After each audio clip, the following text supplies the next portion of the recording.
Guys, magluto muna tayo ng beef loaf. So, gamit ko lang ang panggatong kasi mahal na ngayon ang gas.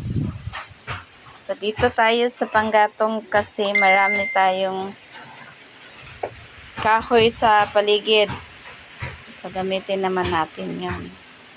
So, sa probinsya lang kasi, so, mas maigi yung panggatong na lang. Nakasave ka pa. Instead na yung panggas mo, ibili mo na lang ng bigas kasi mahal ng bigas ngayon. 65 kilos na ang bigas. Maganda na yun. Masarap na siya kainin. 65 kilos na dito sa amin. So, ayan. Nakabili ka na ng kalahating sako nun.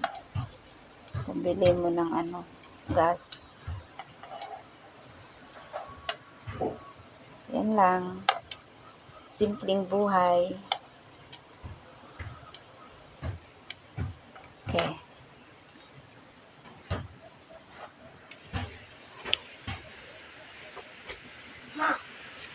Saka nagutom na daw yung anak ko. Yes, dong? Lagi ni. Naara lagi. Yung dyan mo na po ng duwaan ron. Dyan ni gamit na po. Mawa na po na puspuro. Panghaling yan eh. So, grabe ka po. So, gadjud ang hangin diri guys. Agkadyo ga. Kuan po. Dili ang ijang sika. So, yun ani lang. Diya, para dili masayang ang imong kadyo, imo na pud na sadyang butangan diha og inini tubig para anytime na ay gusto magkape, makakape dadyon, di ba?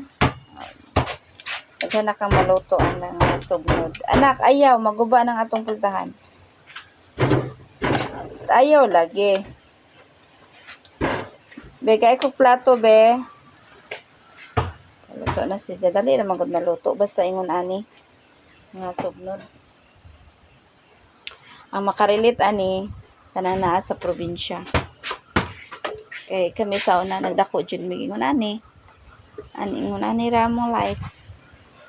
Kakwa dito kuan ka. Katong, ayan na lang na. Yan, ito na siya.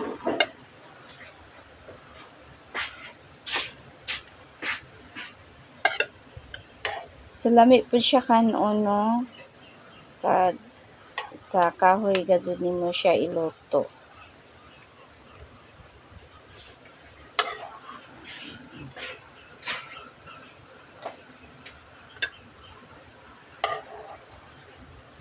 Ay, kainit.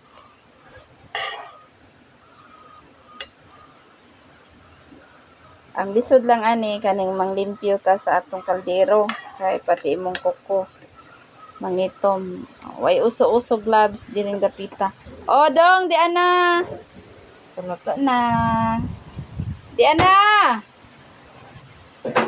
So, dapay duha ka.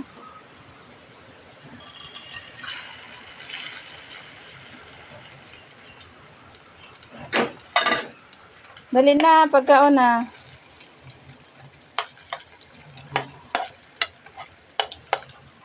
So, mara to guys. Thank you for watching. Bye-bye.